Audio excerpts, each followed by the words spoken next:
My name is davidjr.com.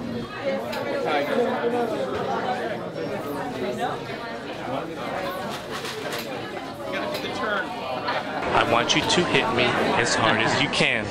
So what do you have to say? I can never recapitulate a performance, but you know, otherwise I'd be violating my own copyright laws. What the hell is that? Oh, it's a little, yeah, a little camera. It's my little Sony camera. Oh, okay. I wanted to work with Alan Alda, and I wanted to see such a nice little camera. Tell us a little bit about your role in this picture. Well, my character is, I play the, whoa. My character is kind of a pent-up wife. You know, she's a little frustrated with her husband's so uptight. She wants him to, like, let loose. How many sugars do you take in your coffee? Wow, that's deep stuff. I didn't want to, you know, yeah, I'm sorry. That's heavy. I drink a venti non-fat quad latte, ice latte. You heard it here first. Yeah, so that's my drink. So I don't take any sugars. They make it for me, and I take it and go about my merry way. I hate to disappoint you, but I don't drink coffee. I think your character drinks coffee on Fringe, or? The way I work it is all my characters drink tea. 0. No coffee? No sugar. Oh, no sugar. Yes, coffee, no sugar. Black. Milk or black? Black. Black. I like coffee made in 2 equals. Really bad. And my final question, are you single, and if so, what are we going to dance to at the after party tonight? I am, and I don't know, what do you want to dance to?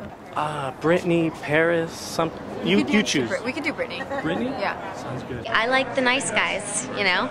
I like the kind ones. Oh, good. The guys with the cool belt buckles? Yes, I like the guys. Oh, you know thanks. what I really like? The guys with the cool belt buckles. It's what I go for. Couldn't find your couple name. Well, we're going to coin it right now. Okay. Jamantha. Oh my god, that's beautiful. Yeah. That's really cute. I think that's going to work. Now the question is that the real me, or is that my character? You decide. I'll have to figure that out later in post-production. Was there ever a point in your career where you thought you'd give up and you couldn't do this, and you're so successful now? Was there ever like a breaking point, and what got you through it? Well, I sort of felt like that today at one point. Really enjoy acting, whether that be in class or in theater. But if you're looking to make a living in it, there are 1,000,003 better professions to make a living in. It sucks. Anyone who tells you they didn't at some point think of throwing in the towel is you know what. Perseverance. You continue on in your action no matter what, no matter how difficult it gets. You just have to remind yourself why you're doing it and try to get to know yourself a little bit so that you're satisfying yourself and not just trying to satisfy everybody here, because I think that's when you lose track of what's fun about it and what's fulfilling about it. Well, I had a lot of disappointments, so and I didn't give up.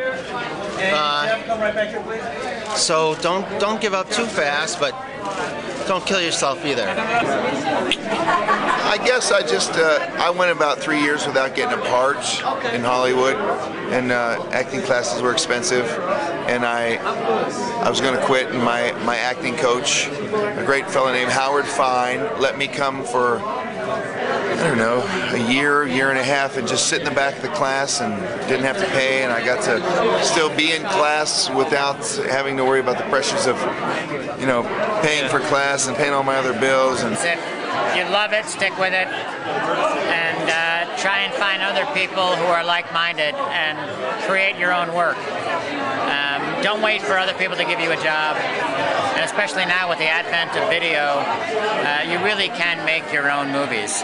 Just remember that it's about the work. If you're in it for the money, that's the wrong reason. If you're in it for the fame, that's the wrong reason. If you're in it because you love the work, then you'll do okay no matter what happens. I did guest stars on Elf, on Webster, on Who's the Boss. You know, I've had a lot of, I played a virgin bride who kills my husband with a letter opener in the last season of Falcon Crest. So I've got some doozies. you know, I've been doing this since I was a kid, and I have, and they all kind of are amazing to me for various reasons, because like, you know, each of them from my life, like, that was the job that let me be able to keep acting, or that was the job that I first got my SAG card, or, you know, so even the embarrassing ones, they're like fun for me to love. I did a Bon Jovi music video that was like, you know, like I was the bad girl in it, and that was really fun, and you know, so I have a lot of things in context now that make me laugh, but that were amazing at the time. I wrote Crash, and no one wanted to do it. And so I wrote $1 Million Baby, and on spec, and no one wanted to do that. And about 4 years later, I finally got enough money, a little bit of money to make Crash. In the meantime, of course, I was mortgaging my house and taking out loans, and if it hadn't hit that within 6 months, I would have been busted. When I made Crash, we did it. We all waived our fees to do it, and we all did it for the passion of it.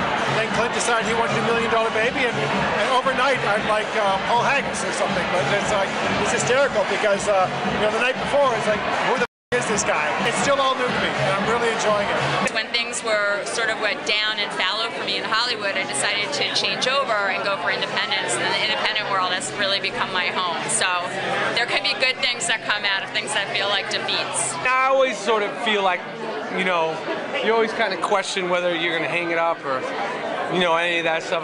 You know, it's a tough business, and I think that has to be the only reason to be involved in this business, and the only reason to do anything in this business is it has to be something that you have to do. It can't be something that you're trying to do or that you want to do. I think that it has to be something that you can't live without doing. And I think if that's your intentions, then I think that you have the most chances of persevering the highs and lows that come with you know, being in show business, because it's certainly not an easy business.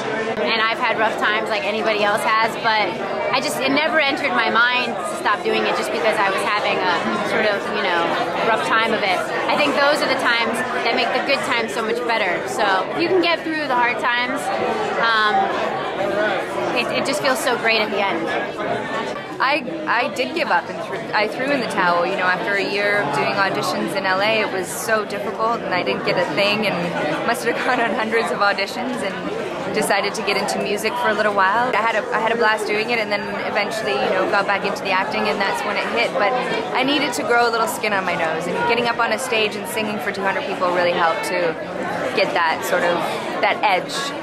It just depends, you know. I mean, frequently I'm not inspired, and I find inspiration halfway through, so, or I don't, or I'm inspired the whole way. You know, it's just, I don't think feeling good about what you're doing is necessarily that important. It's like when you make a little movie and you know, you do some hard work and things start to pay off. Keeping yourself surrounded by creative people who are making things and who are challenging themselves and you. And that's what it's all about. I was giving myself till I was 35, so I was still a good 8 years away. You know, look, if it's what you need to do, it is just what you will do, and that's it. Pure sort of perseverance, hoping to be able to sort of encompass all aspects of storytelling and what I do, and it was incredibly rewarding, and I don't know, I'm very I'm humble about the experience, but it's total dream come true stuff to be able to write something and then sort of help it come to fruition. I was always a believer in working very hard. I went to, you know, acting school for a while, and I think there's kind of a misconception that you don't need to work hard at acting. But I think it's just like anything else. You need to work hard. You know, anybody, any musician or in any other profession, you know, you need to practice. And for some reason, some people think acting doesn't require that. But work hard. But then just to make it satisfying, you know, a lot of people think about, well, is this a good move for my career? And have a lot of other things other than, is this something I believe in? Is this something that I would go see? And, you know, I think maybe I've made that mistake, but now I'll only do something if I really believe in it. Back when you initially became famous, would you have liked the internet to be so big as it is now? Because after you parted ways with MTV, you could have maybe taken the momentum from that. I'm just happy the internet's continuing to get, expand and allow us to do television. Really, that's the most exciting thing about it for me. I did have a website actually when I was on MTV, but it was, again, there was just text. We did audio. And hey, good to see you again. Hello again.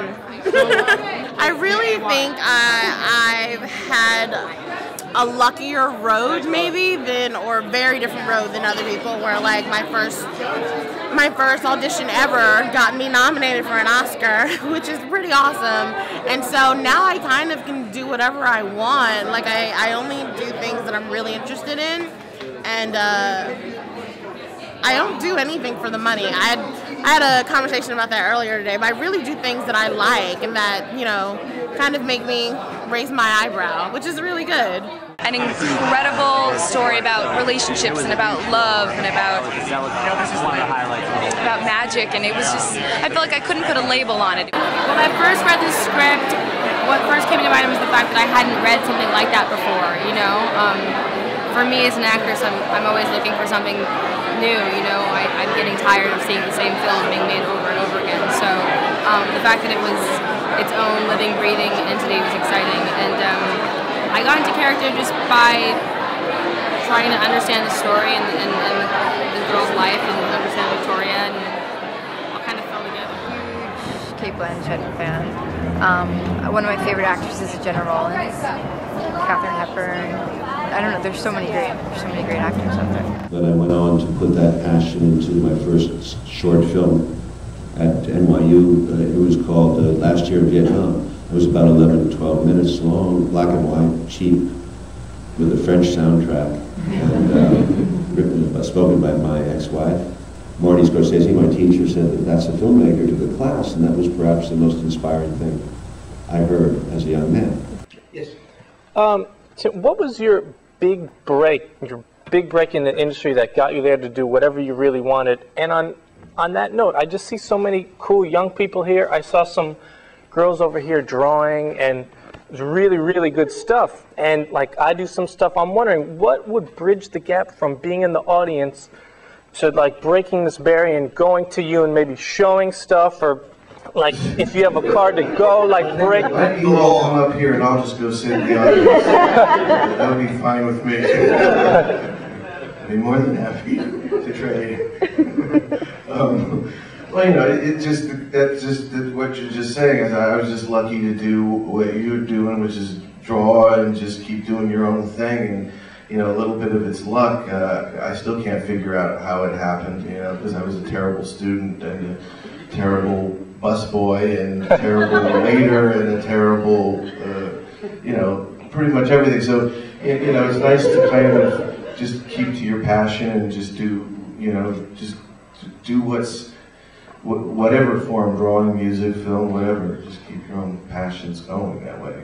You have all these emotions like just boiling underneath, and you're kind of like, it was very just real. I'm not a method. I don't even know what that is. Like, I mean, I think that I do a lot of method things, but I don't know. It was very, I don't know. It was very sort of real. It was very real. I got into character. There's a doc here, a doctor from Philadelphia, who walked me through the whole sort of brain trauma injury. Like he took me to a guy who had the exact same injury as I did, and then a guy who had been there for 2 years in physical therapy.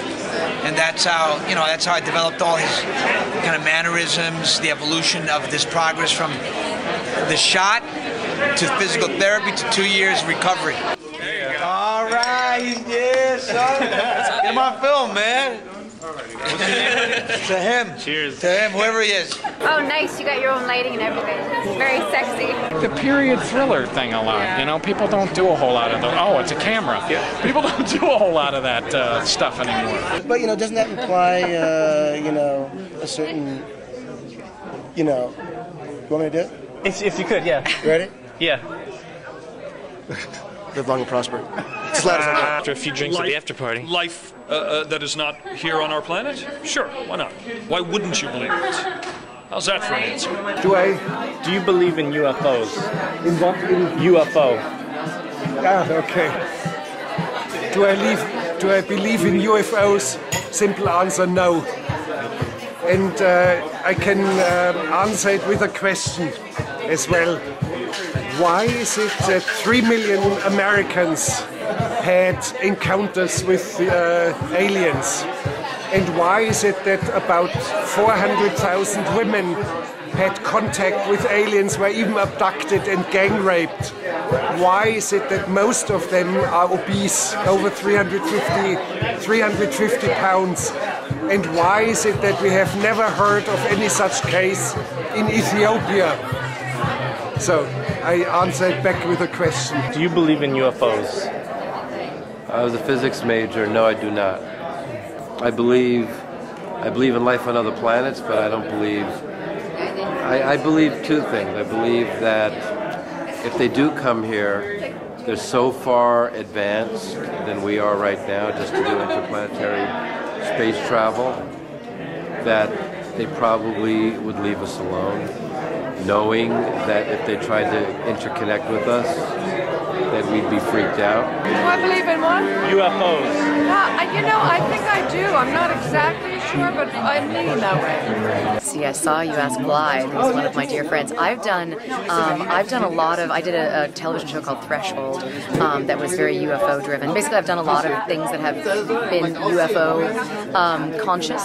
So I've done a lot of research on it, and I think it seems much less likely that there is nothing else out there. I think it seems much more likely that we're not the only ones. That'd be kind of arrogant to think that we're the only living beings in this universe. So, I'm thinking there are probably some other ones around.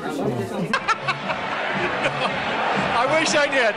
It'd be really cool, wouldn't it? If one landed right out there, I'm there if it does. But no, unfortunately, I don't believe it's going to land in my day. Anything's possible. We can't be the only ones here. I'm agnostically UFO-eist. Yes, I do believe in UFOs, yeah. Have you ever had an encounter or? I've never had an encounter, but I spend a fair amount of my time on YouTube watching UFO sightings and videos. Got my belt buckle? Oh, okay, cool. But you just wanted me to look at your pants. Yeah, yes. Yeah, I know. Do you believe in UFOs? I do. You do? Absolutely. In fact, I am terrified of aliens. I, at one time, thought they were coming to get me. I know it sounds totally insane, but I really did. And I swear to God, I've seen one. Not an alien, the UFO. Ooh. I definitely believe that there's other stuff going on. I'm not positive that the UFOs that have been discovered are actual UFOs, but I also totally know that there's a lot of stuff over there in Roswell that you know, we can't even fathom. So who knows what's there? Thank you. What was the title of the book at Juliet's sister's bedside in the opening sequence of Lost Season 3, Episode 7?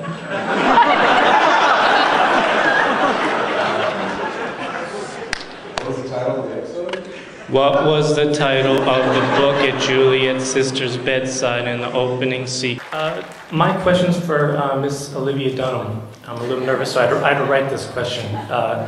I'm studying neuroscience at a local university and wondering if you could help me test my project. I'm conducting neurocognitive experiments in the emergent discipline of mind reading. It's a mind reading hat. Wow. You put yours on, I put mine on, and we'll be able to read each other's mind. I'm failing this class.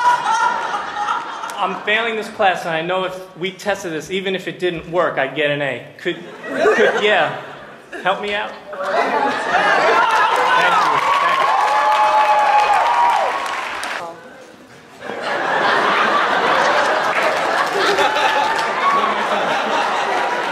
I don't know. You're thinking, oh my God, you're gonna get an A, right? I'm gonna get, wait, you're thinking 6 numbers? Your phone number? No. Awesome, thanks. You wanna keep the hat? Keep it, keep the hat, thanks. I felt something. Well done. Thanks, buddy. Good job,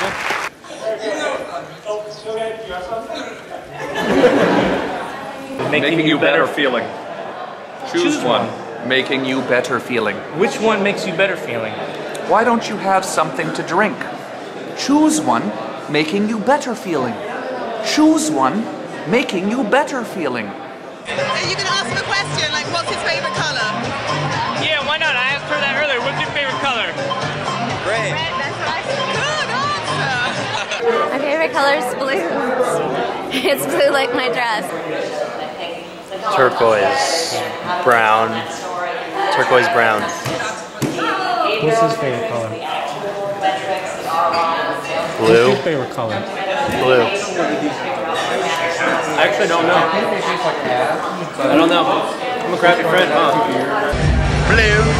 They're boring. My favorite color, I like pink. Maya, I gotta know. What's your favorite color? Blue. Blue? The more aqua shades of blue. Green. Green? Oh, mine too. I don't want to get too personal, I'm sorry. Sort of handsy, very descriptive with his face, and he's running. Run! You're running! But I get the point. Besides running, I know exactly what he means. So it worked out brilliantly. Airplane straight ahead in the middle. Right here, second row. Right this way, guys, straight out. My final question, have you guys come up with like a name, like, you know, the Brangelina, or have you all thought of... You should tell them the name. He has the name. People say Genity. You like that one? Genity. Appreciate it, thank you. What's your favorite flavor milkshake? I like vanilla, maybe with like a little Oreo or peanut butter in it. And maybe a little banana. Really attracted to the story and the character. Thought it was written really well and there was a lot of depth to it, so that's fine. Extreme close-up? It's right here. I play Paul Schneider's younger sister, who's a lot smarter than he is.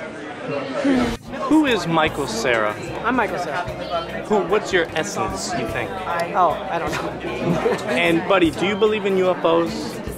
Yeah. Is this for a UFO documentary? Yeah. What one? Mine that I'm doing right here. Okay, I thought you were about to pull your pin. Oh, and I am, yeah, and I asked about Those questions UFOs. aren't about this movie, so we're And gonna tell head me... out. Thank you. All right, tell me about the movie later. That could have gone better, right? Pretty hairy, man. It's gonna be good. Tom. I'm sorry you didn't make the cut for my movie. Oh, it's okay. There's always next time. Oh, the DVD. You village dwellers are strange. This meat is cooked. No good. Raw meat is the best meat. Excuse me, miss. Did it hurt? What? When you fell from heaven? Check out my belt buckle. Hi. We're taping. Can you not? We're doing a TV show. Can you? I'm doing a TV show too. Why do you think you can pull off being strong, sexy, incredible woman in so many roles?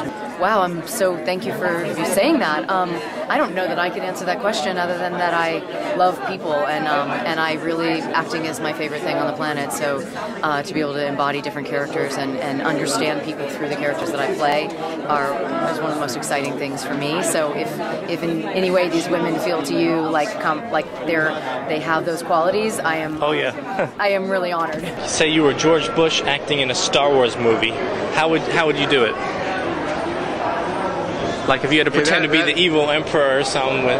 Okay, that's sort of... I'm not a trained improv performer. No, that's a very non sequitur kind of question.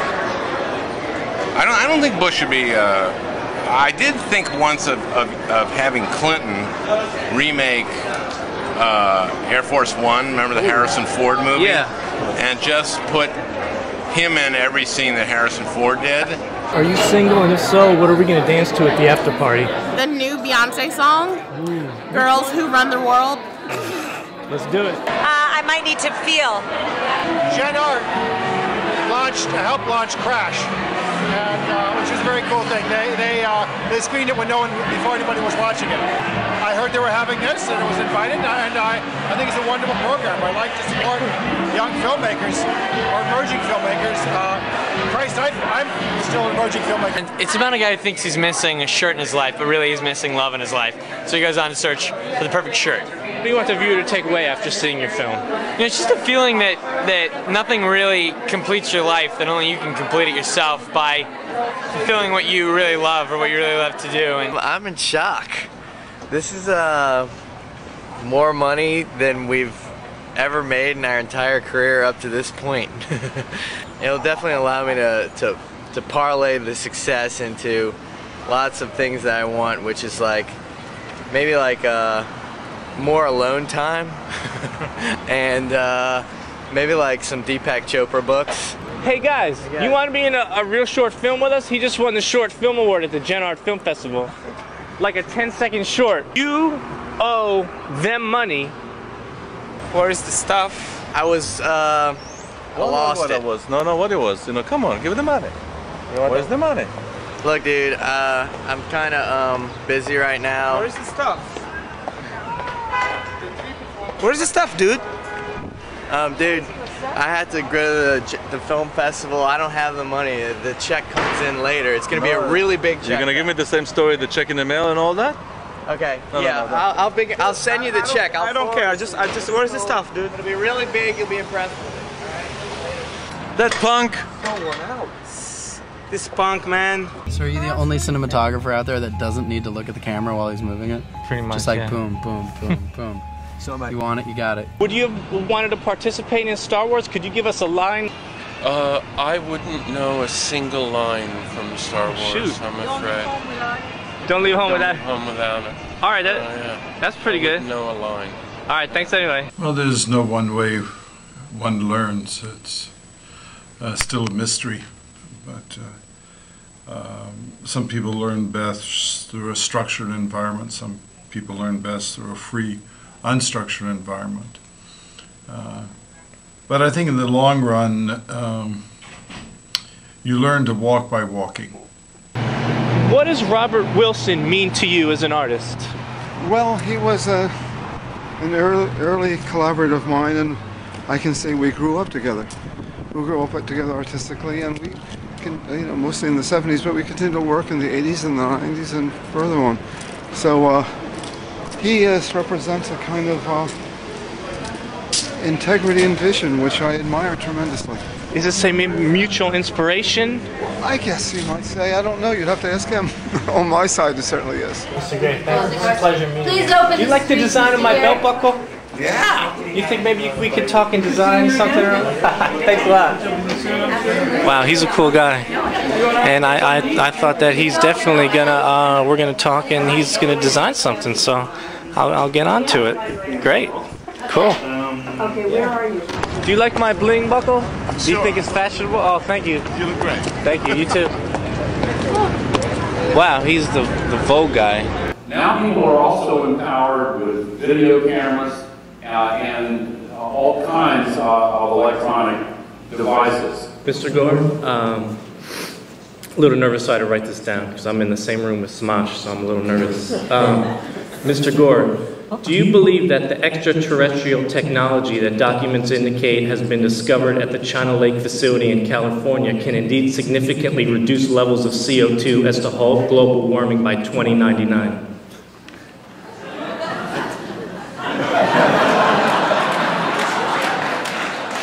Well, I think it has the requisite authenticity. I don't know what I don't know what you were referring to by extraterrestrial technology. UFO.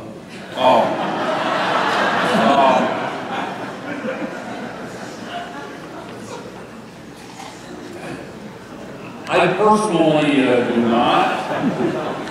I don't. I just want to say I haven't met this gentleman. My name is DavidJr.com.